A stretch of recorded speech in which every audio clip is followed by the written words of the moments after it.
Well, you correctly intuited the source of your problem 5 minutes ago, when you said maybe it's my understanding of the word illusion that is the problem. And that's the problem. And it's actually quite a familiar, quite a common problem, because sometimes we read not so much translations of original teachings, but commentaries on original teachings by people who didn't understand them. Or, indeed, we read original transcripts of teachings that don't go into quite as much detail as we do here, and therefore may say things like, the world is an illusion, and then not explain exactly what is meant by that. So then the students go away thinking, wow, the great master says the world is an illusion, but when I look around, my experience is real. I mean, I don't know what the great master sees, but when I look around, I see a room full of people, and it's there. My experience is real. So the master must be talking. He must be extraordinary. He must be having some completely other experience out of this world, not having the experience that us poor limited mortals are having. And in this way, enlightenment, or the realization of our true nature, is conceived to be something so extraordinary and so exotic and so beyond the reach of mere mortals. And then we have to elaborate hugely complex and disciplined practices in order to approach this impossible state of enlightenment. So here we take a great deal of trouble to explain the terms that we use and the ideas that we speak of. For instance, the idea that the world is an illusion, which actually I would never say that the world is an illusion. Or at least if I said it, I would never say it without qualifying what I meant. What is meant by that phrase is the world as we conceive it is an illusion. That's the longhand version, which has been abbreviated over the years to the world is an illusion. It's the world as the finite mind conceives it. How does the finite mind conceive the world? Or what is the nature of the world that the finite mind conceives? It is a world made out of finite stuff called matter. So what the teaching says is that a world made out of this dead, inert stuff called matter is not the world as it truly is. The teaching doesn't say experience is an illusion. Experience is absolutely real. You know that. Your experience, whatever your experience is, whether it's an experience like this, of the waking state, or you may be having a dream where you're flying across the mountains. Now, that dream is a real experience. Yes? It's real. And it's as real as an experience as this experience is. It's a real dream. Yes? The dream is made out of stuff called mind, and this, thought tells us, is made out of stuff called matter. But both experiences are real. Yes? Let's not take the dream, because I can see you have a little difficulty with that. Let's say you have 4 glasses of wine for dinner.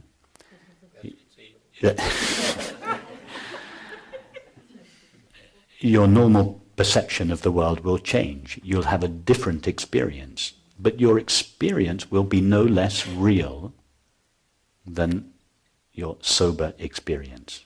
Yeah? In fact, every experience you have is equally real. Whether you're dreaming, whether you're intoxicated, whether you're agitated, whether you're sick, whatever your experience itself is undeniably real. So the question that the ultimate question that all spiritual traditions ask in one way or another is, what is the nature of that reality? What is it that is real about my experience? Thought tells us it's made out of thought. Really, conventional thought gives us two options. Conventional thought tells us either matter is the ultimate reality of experience and mind is a byproduct of matter, or thought tells us mind is the ultimate reality of experience and matter is a byproduct of mind. Those are the two options that conventional thought gives us, and we become either realists or idealists depending on which of the two options we prefer. So the spiritual teaching gives us, or the true non-dual spiritual teaching gives us a third option. It says that the reality of experience is not made either of matter or of mind. It is made out of stuff called consciousness,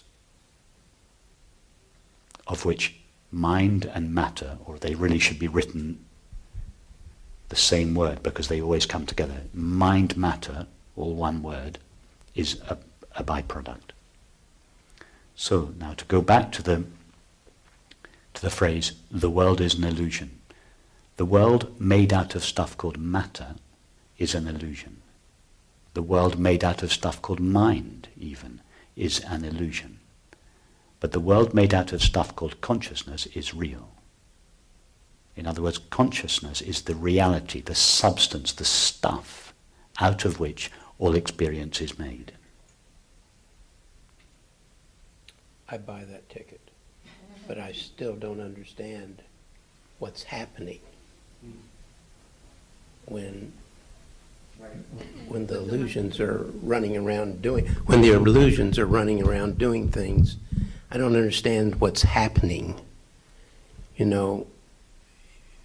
with the objects, seemingly. Like if I'm in a restaurant and I see the movie, that you talk about, I can't just say to myself, it's an illusion, Stanley, go back to eat and go out. But what's happening? We've already discussed. It's not an illusion. Your experience in the restaurant is real. Everything you experience is real. But you understand that the stuff that you are experiencing, that is all these people eating their dinner, although they appear to be bodies made out of matter, discussing ideas that are made out of mind, although that's how they appear to be, the deeper reality of what they really are is consciousness. Now that doesn't make the appearance, that realization doesn't make the appearance disappear.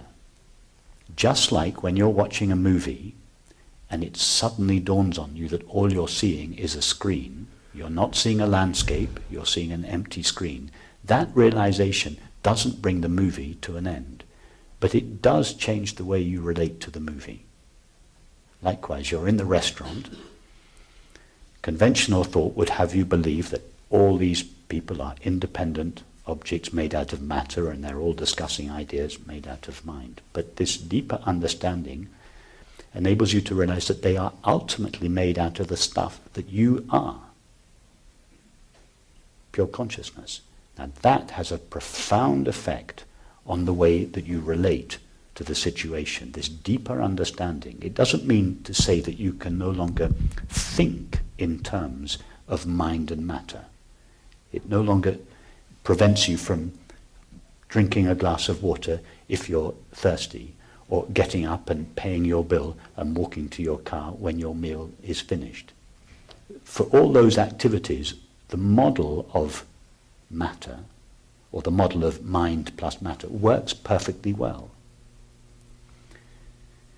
So you use that model in response to the relative situation, but your deeper understanding is that the ultimate reality of this experience is pure consciousness, which is yourself. And that deeper understanding changes profoundly the way you relate to the appearances.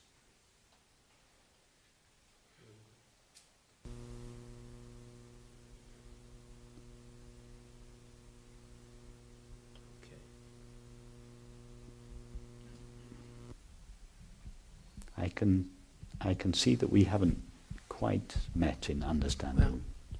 Well, I hear that, and I get it. But how does awareness make the car, so to speak, or how does awareness engineer a bridge? Those things. But first of all, it takes the form of thought. And the very first thought is, I'd like to make a bridge because I'm fed up with walking all the way around. It takes me all day to get there and all day to get back. Why don't I make a bridge? Gotcha. That's the thought. Second thought. Okay, what do I need to do to make a bridge? What should we? And a series of thoughts, soon accompanied by images, begin to take shape. And then those thoughts and images lead to actions. We get our saw, we go to the forest, we cut down the trees, as you mentioned, we slice them all up into planks, and we begin to build the bridge. But the entire process of dreaming the bridge, conceiving it, designing it, planning it, making it, is a series of thoughts, sensations, and perceptions appearing in, known by, and made out of consciousness. Mm-hmm. That doesn't prevent you being extremely precise in your designs, going to select the right materials, getting the right engineers to also have a series of thoughts and to make a series of calculations, and this complex edifice of thinking, sensing and perceiving builds up, which eventually materializes as the bridge, eventually turns into the building of the bridge and eventually the bridge. I see that. So there's no conflict between this approach and a very practical approach to life, which is able to use the concepts of matter and the concepts of mind when they are appropriate. If you want to build a bridge, you need the concept of matter and the concept of mind. So you take them out of the toolbox and you use them. But then when those concepts are no longer required, you put them back. You don't keep using them. You just use them for purposes for which they were designed, which is doing things like building bridges or cooking meals or buying plane tickets, flying across the world. So I can't wait for my mind to start going again. I got something to say to it.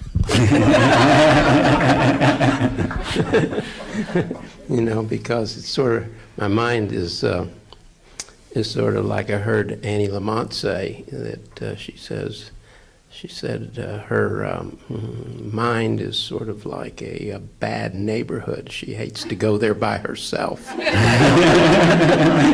I full well agree. Yeah, you see, don't make the mind a problem.